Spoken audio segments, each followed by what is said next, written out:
اللہ تعالیٰ نے ہم پر یہ فضل فرمایا ہے کہ ہمیں اللہ نے عظمتوں والے محبوب عطا فرمائے۔ نبی پاک صلی اللہ تعالیٰ علیہ وسلم کا علم بھی بڑا عظیم ہے، حضور کے معجزات بھی بڑے عظیم ہیں، کمالات بھی بڑے عظیم ہیں، فضائل، شمائل، خصائل۔ حضور کو اللہ تعالیٰ نے جس زاویے، جس سمت سے عطا فرمایا ہے تو عظیم ہی بنایا ہے، لیکن قرآن مجید میں ارشاد فرمایا کہ وَإِنَّكَ لَعَلَىٰ خُلُقٍ عَظِيمٍ، محبوب بے شک آپ کے اخلاق بھی بڑے ہی عظیم ہیں، آپ عظیم خلق پر ہیں، عظیم اخلاق کے مالک ہیں۔ ایک ہوتی ہے خلق، ایک ہوتا ہے خلق۔ خلق کہتے ہیں انسان کی ظاہری تخلیق کو، اس کی ظاہری خد و خال کو، صورت کو، اور خلق کہتے ہیں اس کے باطنی اوصاف کو، اس کی سوچ کو، اس کی نرم دلی کو، اس کے اچھے جذبات کو، اس کے خلوص کو، اس کی عاجزی کو، اس کی محبت کو، اس کے للہیت کو، اس کے باطن کے اندر جو لوگوں کے لیے اچھے جذبات ہوتے ہیں، اس کو خلق کہتے ہیں۔ اللہ تعالیٰ نے حضور کو جو خلق عطا فرمائے وہ بڑے ہی عظیم عطا فرمائے۔ نبی پاک علیہ الصلوۃ والسلام کے اخلاق کے اندر جو کمالات تھے وہ ذرا انفرادی تھے۔ ہمارا آج جو سب سے بڑا مسئلہ ہے وہ نہ اقتصادی ہے نہ معاشرتی ہے، ہمارا سب سے بڑا مسئلہ اخلاقی مسئلہ ہے۔ قومیں، ملتیں، قبیلے جب اخلاق چھوڑ جاتے ہیں اور جب وزاداری چھوڑ جاتے ہیں اور جب عظمت کردار چھوڑ جاتے ہیں تو وہ خود بخود بیک ہونے لگتے ہیں، وہ پیچھے ہٹنے لگتے ہیں۔ بہت سارے لوگ بام عروج پر ہوتے ہیں، آگے نکلتے ہیں، لیکن اپنی اخلاقی کمزوریوں کی وجہ سے وہ پستیوں کی طرف سفر شروع کر دیتے ہیں۔ انسان کے لیے سب سے زیادہ ضروری یہ ہوتا ہے کہ وہ اخلاقی مضبوطی اپنی طبیعت میں پیدا کرے۔ بہت سارے دوست لوگوں سے پیار کرتے ہیں لیکن بعد میں جب وہ ان کا اخلاقی رویہ دیکھتے ہیں تو خود بخود پیچھے ہٹ جاتے ہیں۔ ایک ہوتا ہے دوست کا ہونا، احباب کا ہونا، ایک اپنے قریبی لوگ بھی، بہن بھائی بھی اور اولاد بھی انسان کی اخلاقی کمزوریوں کی وجہ سے اس سے پیچھے ہو جاتی۔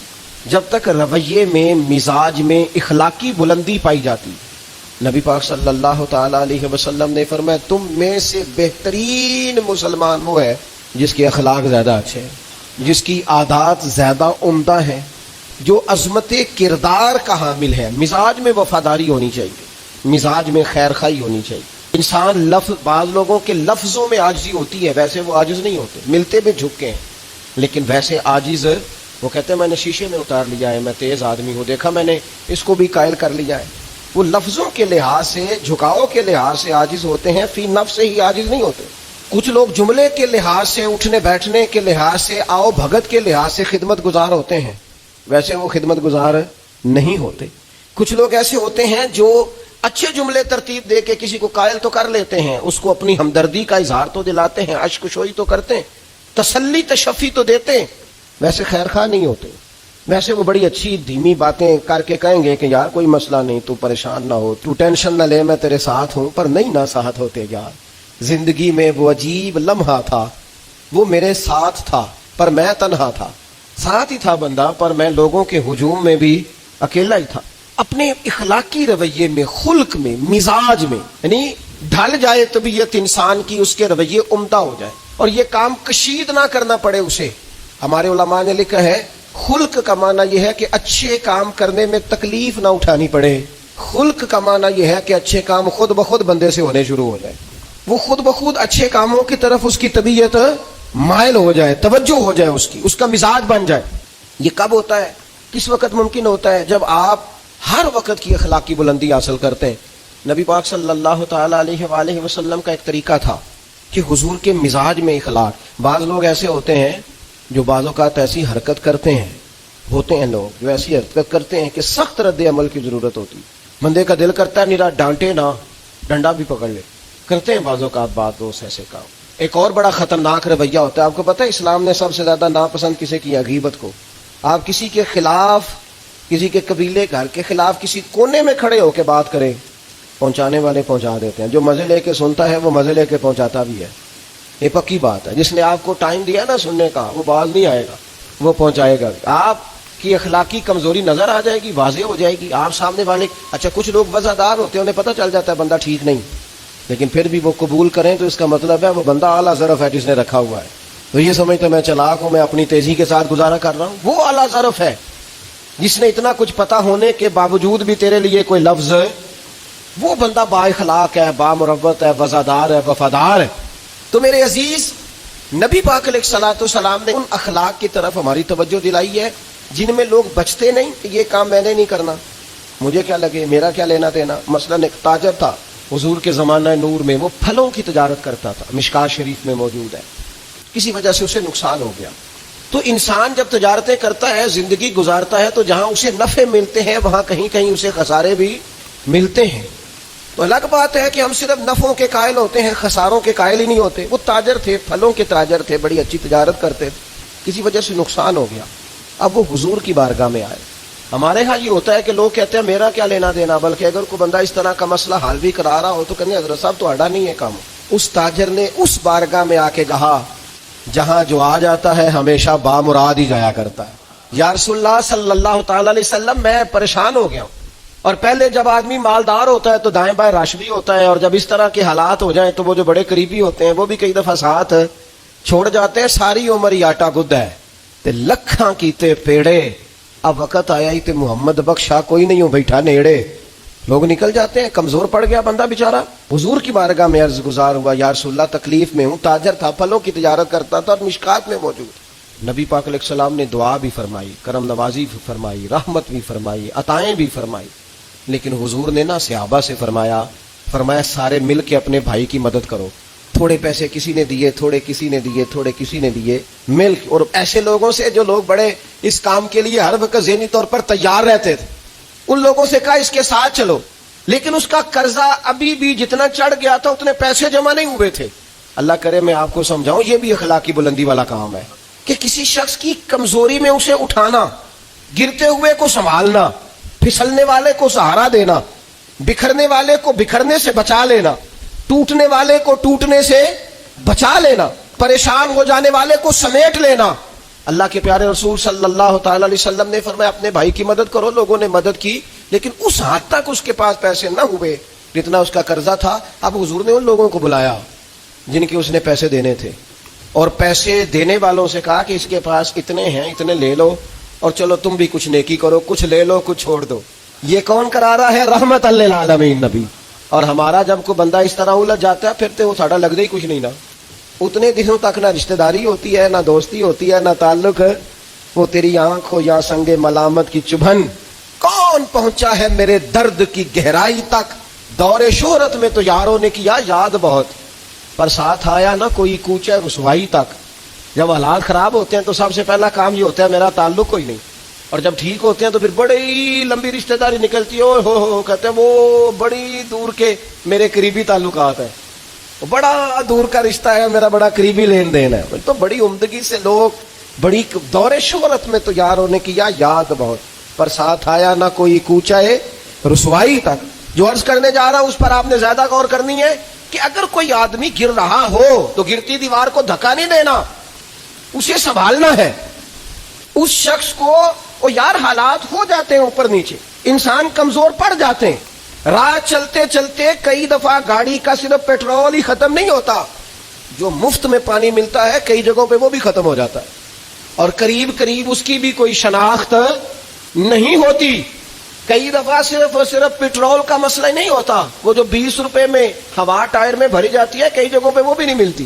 تو تسلی کے لیے اخلاقی رویہ یہ ہونا چاہیے کہ اگر کوئی بندہ کہیں کمزور پڑ رہا ہے، گر رہا ہے، اس کی اس کمزوری پر اسے تھاما جائے، اس کی حوصلہ افزائی کی جائے، تسلی دی جائے.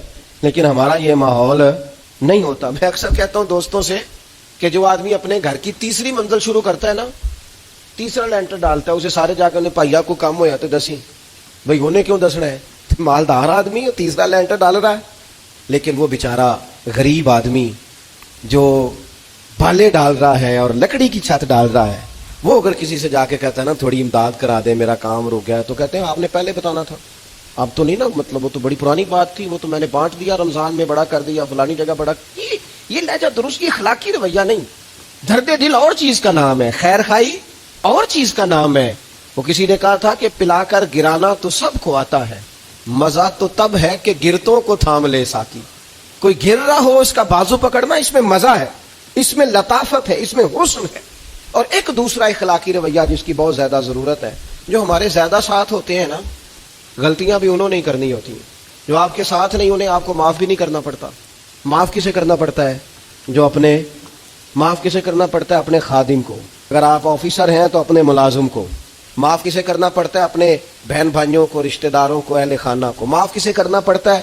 اپنے شاگردوں کو، ارادت مندوں کو، دوست احباب کو. اپنوں کو معاف کرنا ہوتا ہے. کسی کے ساتھ آپ کا کئی دفعہ دوست آ جاتے ہیں، میں عمرے پہ جا رہا ہوں، کوئی غلطی ہوگی تو معاف کر دینا. تو میں کہتا ہوں مجھ سے آپ کیا معافی مانگیں گے؟ آپ ادب سے مل کے چلے جاتے ہیں. جن کے ساتھ آپ کا اٹھنا بیٹھنا ہے ان سے معافی مانگیں.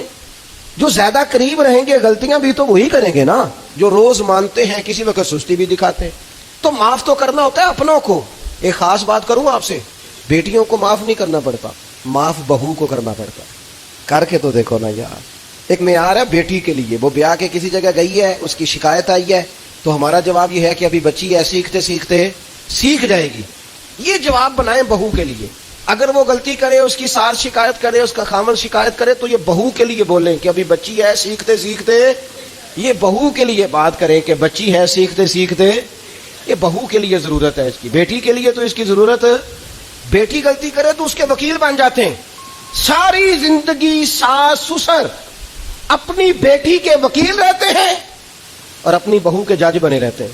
اس کے لیے فیصلے سناتے ہو، اس کی وکالت کرتے ہو. یہ بیٹی نہیں کسی کی، اس کے جج بن گئے ہو، اس کے حق میں فیصلوں کا اعلان ہے، اس کے لیے وکالتوں کا اعلان ہے. چھ معنی دار ہے. مسلمان کا یہ اخلاقی رویہ نہیں ہوتا. نبی پاک علیہ الصلوۃ والسلام نے ہمیں سبق دیا ہے، جو قریب رہنے والے ہیں انہیں ہی تو معاف کرنا ہے، دوسرے کو تو معاف کرنا ہی نہیں پڑتا. اپنوں کو ہی تو معافی کی ضرورت ہوتی ہے، چونکہ اپنوں نے ساتھ رہنا ہے. حضرت انس بن مالک رضی اللہ تعالیٰ عنہ یہ بڑے خوش نصیب خوش بخت انسان ہیں. کہتے میری اماں خود مجھے حضور کی بارگاہ میں چھوڑ گئی تھی کہ یا رسول اللہ یہ آپ کی خدمت کرے گا. کہتے میں نے 10 سال حضور کی نوکری کی ہے. نبی پاک نے کبھی اوف بھی نہیں کہا. بلکہ بخاری مسلم میں ایک انوکھی بات موجود ہے. فرماتے مجھے ایک دن حضور نے فرمایا جا یہ کام کر کے آ. کہتے میرے دل میں یہی تھا کہ فوراً جاؤں گا. اسی طرح لفظ موجود ہے، میرے دل میں تھا جاؤں گا، کر کے آؤں گا. حضور نے فرمایا کر کے آ. دل میں پکا ارادہ تھا جاؤں گا، لیکن اپنی زبان سے میں نے کہا حضور میں نے کوئی نہیں جانا. یہ کیوں بات کی؟ یہ ذرا لاڈ کے ساتھ کی، یہ ذرا ناز کے ساتھ کی، یہ ذرا نا محبت کے ساتھ کی. یہ ذرا حضور جو پیار کرتے تھے نا، اس پیار کو سامنے، حضور میں نے نہیں جانا. تو کہتے ہیں حضور تھپکی دے کے، یہ غلام سے بات ہو رہی، حضور فرمانے لگے چل نہ تجھے کہا ہے نہ جا کر کے آ. کہتے میں چلا گیا، اسی ارادے سے گیا تھا جاؤں گا، لیکن رستے میں جب میں گیا تو بچے کھیل رہے تھے، میں نے بھی کھیلنا شروع کر دی. کھیل رہا ہوں دیر ہو گئی. حضور نے بھیجا تھا کسی کام. اب جب زیادہ دیر ہوئی تو کریم گھر سے نکلے، اور جب حضور نے مجھے دور سے دیکھا اور مجھے کریم کے آنے کا پتہ چلا تو اب میں ڈرا. اب میرا انداز بڑا جدا گانا ہو گیا چونکہ حضور نے بھیجا تھا. یہ تو خادم کی بات ہے نا. ایسے اچھی گل دسیا جی اپنا منڈا بھی کدے نہ جائے تھے. اور تینوں میں کلیا سی تو گیا کیوں نہیں؟ ناراض نہیں ہونا آپ نے، لیکن چلو بچہ ہے، کسی وقت دیر سویر بھی ہو ہی جاتی ہے، کیوں اتنی سختی کرتے ہیں؟ حضرت انس بن مالک کہتے ہیں جب حضور کو آتے دیکھا تو میں پوری طرح ڈر گیا، لیکن کریم محبوب جب میرے قریب آئے اور مجھے ڈرا ہوا دیکھا نا، تو پھر رحمت للعالمین محبوب کی رحمت کا بادل چھایا. اور جب حضور مجھے دیکھ کے ہنسے نا، بس وہ ہنس گئے اور میرا کام بن گیا. بس کریم تھوڑی دیر ہوئی، ایک آیا کالیاں زلفاں والا، ایویں 2 کڑیاں میرے من وچ رکیا تے کر گیا نور اجالا. بات بن گئی، بات طبیعت ٹھنڈی ہو گئی. تو حضور فرمانے لگے میں نے کہا تھا جاؤ، گئے نہیں. اب جب حضور مسکرا گئے تو بات ہی ختم ہو گئی. یا رسول اللہ صلی اللہ علیہ وسلم جانے لگا ہوں. تو حضور نے پھر شروع سے بات شروع کر دی. حضور جانے لگا ہوں، فرمایا جا دوڑ کے آ، پھر جو کہا تھا وہ کر کے آ. لیکن وہ بیچ میں جو دیر ہوئی تھی، وہ جو لیٹ ہوئی تھی، اور جو میں کہہ کے آیا تھا میں نے نہیں جانا، حضور نے اس بات پر مجھ سے کوئی سختی نہیں کی. میرے عزیز، اپنوں نہیں تو غلطی کرنی ہے، معاف کس کو کرنا ہے؟ اپنوں کو. لیکن ہم نے باہر ساری دنیا کو معاف کر دیا ہے، اپنوں کو ہم معاف کرنے کو تیار نہیں. اپنوں کو معاف کرنا ہے، اپنوں سے درگزر. اور پھر آپ اگر کوئی دینی تعارف رکھتے ہیں، آپ نمازی ہیں، آپ حاجی صاحب ہیں، آپ بزرگ ہیں، آپ شیخ ہیں، تو پھر تو آپ کے اخلاق میں اور زیادہ وسعت ہونی چاہیے. جیسے جیسے بندے کی عمریں بڑھتے جائیں نا، ویسے ویسے اسے میٹھا ہونا چاہیے، کڑوا نہیں ہونا چاہیے. جیسے جیسے اس کی تسبیح بڑھتی جائے ویسے ویسے اس کا لہجہ بھی وسیع ہونا چاہیے. اس کے مزاج کے اندر دینی اگر آپ تعارف رکھتے ہیں تو پھر تو آپ کو، میں آپ سے عرض کروں، میں کئی دفعہ دوستوں سے شکوہ کرتا ہوں، میں کہتا ہوں یار ہم تو جو کہنا چاہتے ہیں وہ بھی نہیں کہہ سکتے. ہم تو سونا چاہتے ہیں، ڈھب سے سو نہیں سکتے. ڈھونڈتے پھرتے ہیں جگہ ملے کوئی آرام کرنے کو، اس لیے کہ دینی تعارف رکھتے ہیں۔ آپ نے وہ دعویٰ ہی نہیں کرنا تھا، یہاں تے چٹی چادر لا دینا کڑیے تے پین فقیراں دی لوئی، چٹی چادر تے پھر داغ لگیندا ہی تے لوئی نو داغ نہ کوئی۔ جب آپ کا دعویٰ ہے کہ ہم نے کام کرنا ہے اور بڑی اوپر والی سطح پہ کرنا ہے تو پھر آپ آرام ڈھونڈتے پھریں، پھر آپ قرار ڈھونڈتے پھریں، تو یہ تو دو باتیں ہو گئی۔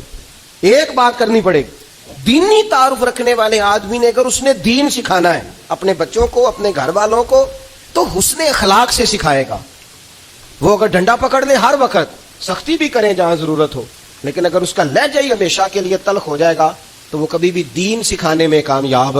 انسان بہت سارے دینی غلطیاں کرتے ہیں، میں بہت سارے لوگوں کو دیکھتا ہوں وہ اس طرح تنقید کر رہے ہوتے ہیں جیسے انہوں نے پہلے اسے پورا درس نظامی پڑھایا ہے، اصول پڑھائے ہیں، تو اب غلطی کر رہا ہے تو تنقید کر رہے ہیں۔ بھائی عام آدمی ہے، اس سے غلطی ہوگی، بڑی اہم بات بھی، بہت بڑا آدمی بنیادی بات سے بھی کسی وقت ناآشنا ہو سکتا ہے، لیکن آپ کے لہجے میں سختی ہے، آپ بات کرتے ہیں تو تلخ کرتے ہیں، آپ سے کوئی دینی کلام کیا جاتا ہے تو آپ سخت ہیں۔ دینی لوگوں کو چاہیے کہ وہ دین سکھائیں تو اس میں بہت زیادہ اخلاق کا خیال رکھیں۔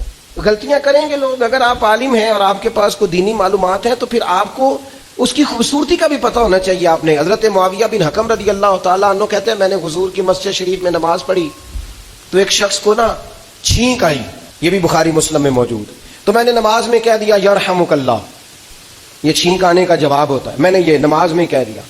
تو بہت سارے لوگ مجھے گھورنے لگ گئے، کچھ نے اپنے ہاتھ بھی مارے زانوں پر کہ یہ کیا کر رہے ہو، نماز میں بول رہے ہو۔ فرماتے ہیں نماز مکمل ہوئی اور یہ لفظ ہے حضرت معاویہ بن حکم رضی اللہ تعالیٰ عنہ کے، فرمانے لگے قسم اللہ کی میں نے حضور سے بہتر سمجھانے والا نہ پہلے کبھی دیکھا ہے نہ بعد میں کبھی دیکھا۔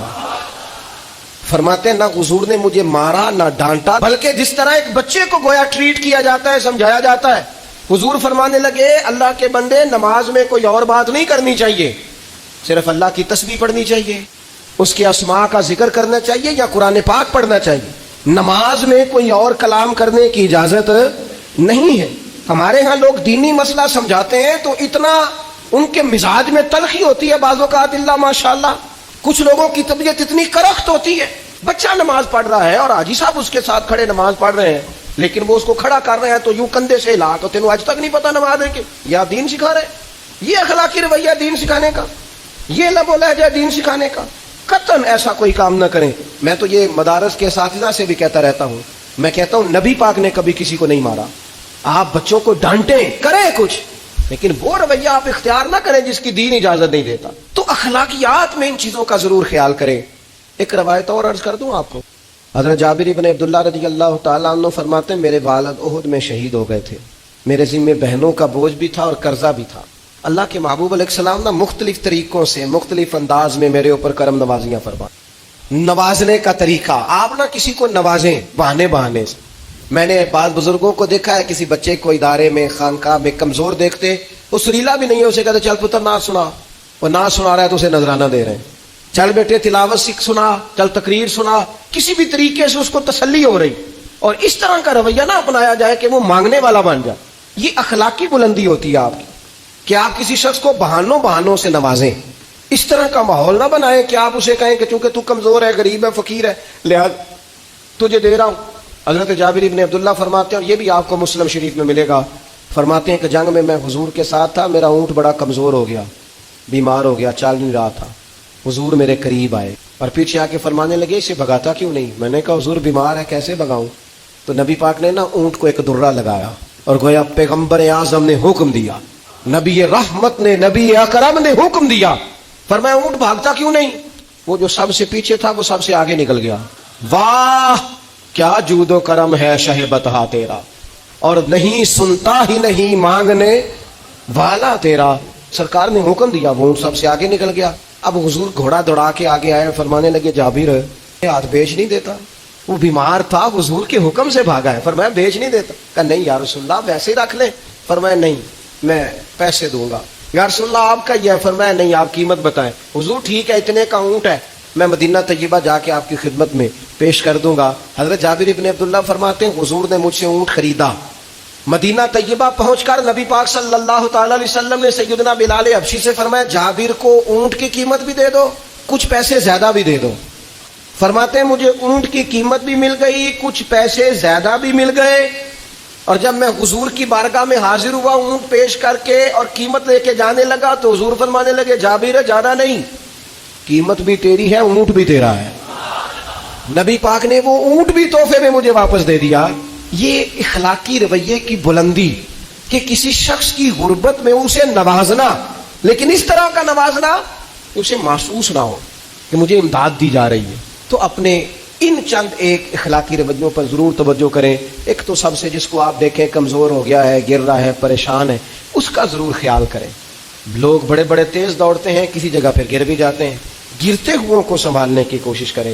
دوسری گزارش یہ کی ہے میرے عزیز، جو ہمارے قریبی لوگ ہیں انہیں تو ہم نے معاف کرنا ہے، اپنوں کو ہی تو ضرورت ہوتی ہے کہ درگزر کر کے اپنے ساتھ رکھا جائے، پیار کر کے اپنے قریب کیا جائے۔ اور تیسری گزارش یہ ہے کہ اگر آپ کسی کو دینی پیغام دینا چاہتے ہیں تو نہایت محبت کے ساتھ، نہایت خلوص کے ساتھ دینی مسئلہ آپ کسی کو بھی بتائیں تو اسے چھوٹا بچہ سمجھ کر آپ ڈیل کریں، شدت نہ اختیار کریں دین بتانے میں، وہ لہجہ اختیار نہ کریں جس لہجے میں محسوس ہو کہ آپ خود بااخلاق نہیں ہے تو آپ کسی کو کیا سمجھائیں گے۔ اور چوتھی گزارش یہ کی ہے جب کسی کی مدد کریں اسے رسوا کر کے نہیں، کسی کی پھیلی جھولی دیکھ کر خوش ہو کے نہیں، بلکہ آپ اعزاز بھی اس شخص کو عطا کریں اور رویہ اس طرح کا اختیار کریں جس میں محسوس ہو کہ اس کی عزت نفس مجروح نہیں ہوئی۔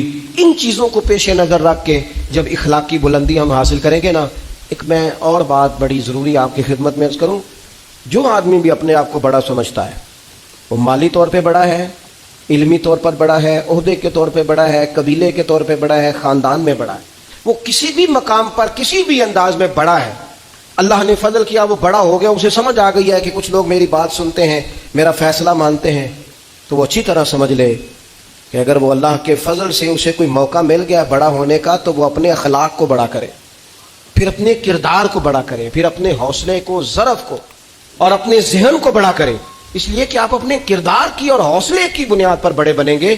صرف یہ کہ 2-3 آپ کے نام کے ساتھ القابات لگ جائیں اور چند لوگ آپ کو سلوٹ کرنے لگ جائیں، اس سے نہیں پتہ چلے گا کہ آپ بڑے ہیں۔ کردار و عمل سے خوشبو آئے گی تو پتہ چلے گا آپ کتنے بڑے ہیں۔ اللہ تعالی ہمیں سمجھنے کی توفیق عطا فرمائے۔ نحمده ونصلي ونسلم على رسوله الكريم اما بعد فاعوذ بالله من الشيطان الرجيم بسم الله الرحمن الرحيم من ذا الذي يقرض الله قرضا حسنا فيضاعفه له وله اجر كريم صدق الله العظيم وصدق رسوله النبي الكريم الامين ونحن على ذلك لمن الشاهدين والشاكرين والحمد لله رب العالمين ان الله وملائكته يصلون على النبي یا ایہا الذین آمنوا صلوا علیہ وسلموا تسلیما الصلاۃ والسلام علیک یا سیدی یا رسول اللہ وعلی آلک واصحابک یا سیدی یا حبیب اللہ اللہم صلی علی سیدنا و مولانا محمد معدن الجود والکرم وآلہ وصحبہ وبارک وسلم۔ تمام تعریفیں حمد و ثنا اللہ تعالی جل شانہ کے لیے، اور درود و سلام نبی اکرم نور مجسم شفیع معظم احمد مجتبیٰ جناب حضرت محمد مصطفیٰ صلی اللہ تعالی علیہ وسلم کی ذات والا صفات کے لیے حمد و صلات کے بعد، اللہ تبارک و تعالی نے کچھ انسانوں کو مالدار بنایا ہے اور کچھ کو اللہ تعالی نے غریب، فقیر اور مسکین بنایا۔ اللہ تعالی کی یہ تقسیم اس کی حکمت پر مبنی ہے۔ اب مالک کریم نے یہ فیصلہ فرمایا کہ وہ جن کو اللہ نے اپنے فضل سے مالدار کیا ہے وہ اپنے غریب، مسکین اور کمزور مسلمان بھائیوں کا خیال رکھیں۔ اور اسلام کا حسن دیکھیے، اسلام کا کمال دیکھیے کہ رب تعالیٰ فرماتا ہے تم خرچ کرو گے مسکین پر، غریب پر، اور وہ قرض دو گے تم اپنے رب تعالیٰ کو، خرچ اس پر کرو گے اور قرض اپنے رب تعالیٰ کو دو گے۔ ارشاد فرمایا من ذا الذی، کون ہے وہ جو اپنے رب کو اچھا قرض دے، جو اپنے رب کو اچھا قرض دے، قرض حسنہ دے، فیضاعفہ لہ، اور پھر اللہ تبارک و تعالیٰ اسے دونا کر کے واپس کرے گا۔ اللہ اس کے لیے وہ قرض جب واپس کرے گا تو رب دونا دے گا، ڈبل عطا فرمائے گا۔ اور وَلَهُ أَجْرٌ کریم، اور ان کے لیے جو ثواب ہے وہ عزت والا ہے۔ صدر الفاضل سید نعیم الدین صاحب مراد آبادی رحمۃ اللہ علیہ فرماتے ہیں کہ یہ دیکھو کریم کا کرم کہ خود اپنے بندے کو مال عطا فرما رہا ہے، پھر خود ہی فرما رہا ہے کہ تو مجھے قرض دے۔ اور یہ عین انسان کے مزاج اور فطرت کے مطابق بات کی کہ تم مجھے قرض دو۔ جب کوئی انسان کسی کو ویسے کوئی چیز دیتا ہے اس کا خیال ہوتا ہے شاید واپس ملے نہ ملے، لیکن جب قرض دیتا ہے اس کا خیال یہ ہوتا ہے کہ یہ ضرور مجھے واپس ملے گی۔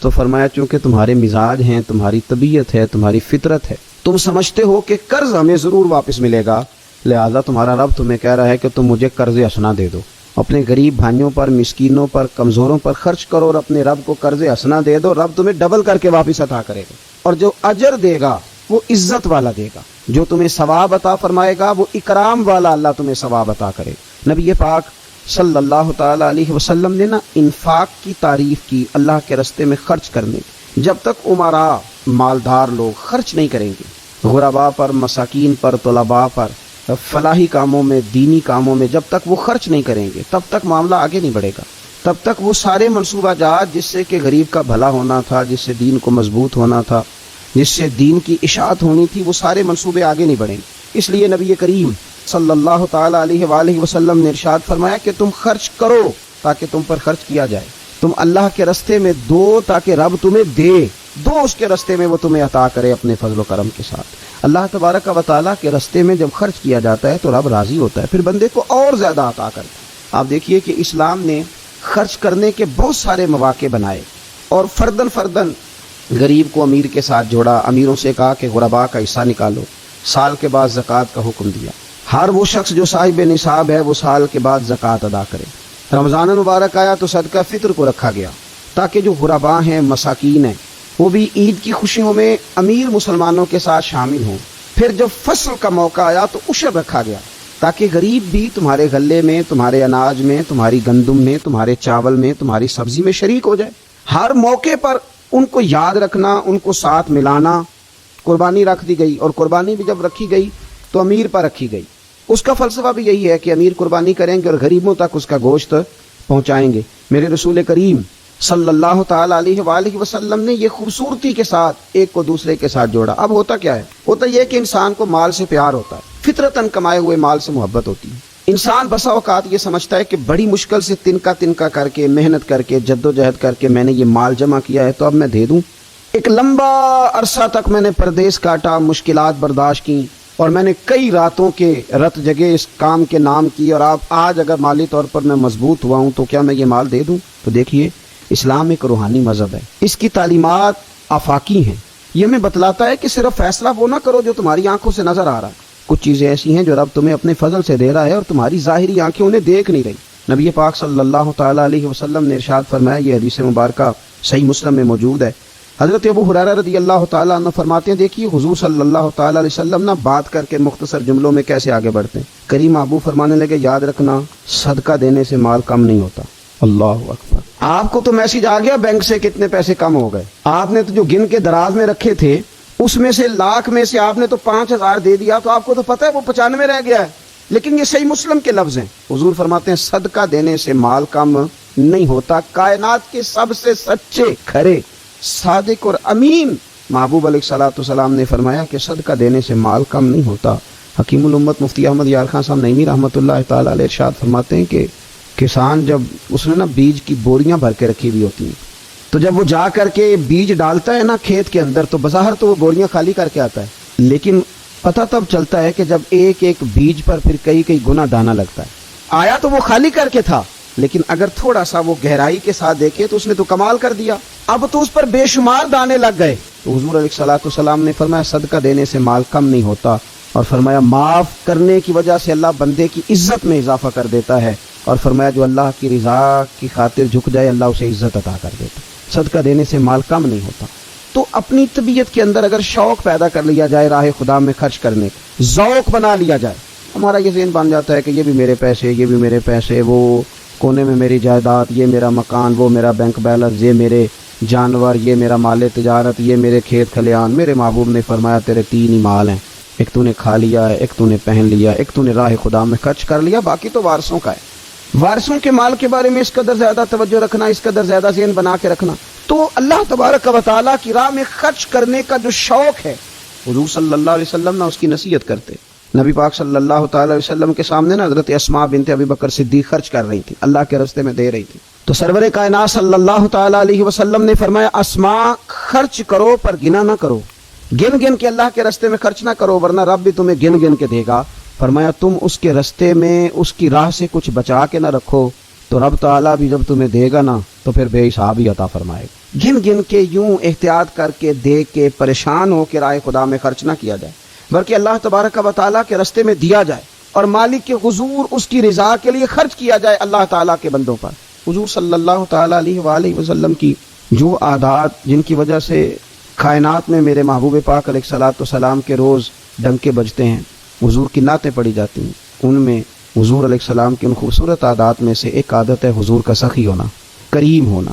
لب واں ہیں، آنکھیں بند ہیں، پھیلی ہیں جھولیاں، کتنے مزے کی بھیک تیرے پاک در کی ہے۔ نبی پاک صلی اللہ تعالیٰ علیہ وآلہ وسلم ارشاد فرماتے ہیں، حضور کا شوق دیکھیے خیرات کرنے کے تعلق سے۔ ہمارے ہاں یہ ہوتا ہے کہ بعض اوقات جیسے جیسے پیسہ بڑھتا جاتا ہے ویسے ویسے لوگوں کے اندر بخل آتا ہے، کنجوسی آتی ہے۔ بعض لوگ اللہ ماشاءاللہ وہ خیرات کرنے کی طرف اس طرح توجہ نہیں کرتے جس طرح کہ ان کا منصب انہیں حکم دیتا ہے یا ان کا منصب انہیں اس طرف قائل کرتا ہے۔ رسول کائنات صلی اللہ تعالیٰ علیہ وآلہ وسلم ارشاد فرماتے ہیں، بخاری مسلم میں موجود ہے، فرمایا اگر میرے پاس احد پہاڑ کے برابر سونا ہو، کلومیٹروں پہ پھیلا ہوا احد پہاڑ، اس کی چوڑائی ہے، اس کی لمبائی ہے، اس کی اونچائی ہے، یعنی پہاڑ کی بات ہو رہی، جن لوگوں نے زیارت کی ہے وہ جانتے ہیں کہ اتنا بڑا پہاڑ۔ حضور فرماتے ہیں میرے غلاموں سنو، اگر میرے پاس احد پہاڑ کے برابر بھی سونا ہو تو فرمایا میرا دل چاہتا ہے کہ 3 راتیں گزرنے سے پہلے پہلے سارا اللہ کے راستے میں خرچ کر دوں، سوائے اس کے کہ جو میں نے قرض دینا ہو، قرض کے لیے بچاؤں گا، باقی میں سب اللہ تبارک و تعالیٰ کے راستے میں خرچ کر دوں گا، 3 راتوں سے زیادہ نہیں گزریں گی، خرچ کر دوں۔ یہ شوق ہے نبی پاک صلی اللہ علیہ وسلم کا سخاوت کے ساتھ۔ حضور پسند کرتے سخاوت کرنا۔ نبی پاک صلی اللہ تعالیٰ علیہ وآلہ وسلم نے اپنے دست مبارک سے ہمیشہ لوگوں کو عطا کیا۔ حضور صلی اللہ تعالیٰ علیہ وسلم خرچ کرنے کی ترغیب دیتے، لوگوں کو رغبت دلاتے۔ ہمارے ہاں پہلی تو بات یہ ہے کہ خرچ کرنے کا ماحول نہیں بنتا، اور اگر بعض لوگ خرچ کرتے ہیں تو بے دلی کے ساتھ خرچ کرتے ہیں۔ اللہ تبارک و تعالیٰ کے راستے میں جب آپ کو دینا ہے، جب آپ کو مالک کے راستے میں دینا ہے، تو پھر آپ کو بندہ تھوڑی دیکھنا ہے، پھر تو اللہ کی رضا دیکھنی ہے۔ تو خرچ تو کرتے ہیں لیکن وہ خوش دلی، وہ ذوق، وہ شوق، وہ خوبصورتی ان کی طبیعت میں نہیں ہوتی جو ہونی چاہیے۔ اللہ کے راستے میں خرچ کریں تو اللہ کی رضا کو پیش نظر رکھ کے خرچ کریں۔ پھر خرچ کیا جاتا ہے، صدقہ دیا جاتا ہے، لیکن کب بندہ بیمار ہو گیا، جب تندرست تھا، لاکھوں روپے پڑے تھے، صدقہ کرنے کا خیال نہیں آیا، ہزاروں موجود تھے، اس کے دل کی توجہ اس جانب نہیں ہوئی، آج بیمار پڑا ہے، کمزوری آ گئی ہے، قریب المرگ ہو گیا ہے، اب اس کا خیال آتا ہے کہ میں کچھ اللہ کے راستے میں دوں، ایک بکرا لو بھی ذرا ذبح کر دو، ذرا تھوڑا صدقہ دے دو۔ کس بات پر؟ کہ میں بیمار ہو گیا ہوں، کس بات پر؟ کہ میں کمزور ہو گیا ہوں۔ اگر آپ صحت کے عالم میں صدقہ کرتے اللہ کو راضی کرنے کے لیے تو وہ کیا خوب تھا، وہ ہمارے ایک بزرگ ہیں تو فرمایا کرتے ہیں کہ میں نے جب خرچ کرنا شروع کیا تو میرے ذہن میں ایک بات آئی، اس نے مجھے ابھارا کہ میں اللہ کے راستے میں زیادہ خرچ کروں۔ میرے ذہن میں یہ بات آئی کہ یار جتنا میں اپنے والدین کی طرف سے خرچ کر رہا ہوں نا، میری اولاد بھی میرے بعد اتنا ہی خرچ کرے گی، تو کیوں نہ ایسا ہو کہ ان کے حقوق پورے ادا کر کے، ان کی آسانیوں کا خیال کر کے، جو اللہ تعالیٰ نے مجھے اپنے فضل سے زیادہ دیا ہے اس میں سے میں اللہ کے راستے میں خرچ کروں۔ تو اس شوق کے ساتھ میں نے خرچ کرنا شروع کیا۔ نبی پاک صلی اللہ تعالیٰ علیہ وآلہ وسلم ارشاد فرماتے ہیں کہ کسی بندے کا اپنی زندگی میں 1 درہم خرچ کرنا مرتے وقت 100 درہم خرچ کرنے سے زیادہ بہتر ہے۔ زندگی میں 1 درہم دینا مرتے وقت، یعنی عین بیماری کے عالم میں جب تو خرچ کر رہا ہے تو وہ تو 100 خرچ کرے گا درہم، اور تندرستی میں، صحت میں تو نے 1 خرچ کیا تو اللہ تعالیٰ اس 1 کا ثواب تجھے اس وقت سے زیادہ عطا فرمائے۔ یہ حدیث مبارکہ ابو داؤد شریف میں مشکات میں ملے گی۔ حضور فرماتے ہیں صحت کے عالم میں خرچ کر، بجائے اس کے کہ تیری طرف سے کچھ صدقہ دینے جائے تو خود صدقہ دینے جا، اپنے ہاتھوں سے دے اور شوق بنا کے دے اور توجہ کر کے دے، اور تیری طبیعت لگی ہوئی ہو اور تو خود اپنے کندھے پہ رکھ کے جائے، غریبوں کے گھر میں پہنچا کے آئے، اور تو تیرا دل کرے اگر میرے گھر کے اندر گندم موجود ہے پھر کوئی بھوکا نہ سوئے، اگر میرے پاس طاقت موجود ہے کسی کو کپڑا پہنانے کی تو پھر کوئی غریب سردی میں ٹھٹھرتا نہ سوئے، اگر میرے پاس طاقت موجود ہے مکانات بنانے کی، پھر مالک کریم کا کوئی بندہ جس کو میرے رب نے پیدا کیا، اس کی قدرت کا جو شاہکار ہے رسول پاک علیہ السلام کا، کوئی غلام بغیر چھت کے نہ سوئے۔ اگر میرے پاس طاقت ہے تو پھر میرا حال تو یہ ہونا چاہیے نا کہ کسی غریب کی بیٹی اس لیے نہ بیٹھی رہے کہ اس کے پاس جہیز کوئی نہیں، یوں نہ ہو کہ میرے گھر کے اندر تو آدھا کھانا کھایا جائے اور آدھا ضائع کیا جائے، لیکن بہت سارے لوگ ایسے ہیں جو رات کو ترسیں کہ کچھ مرضی کا من پسند مل جاتا تو پیٹ بھر کے کھا لیتے۔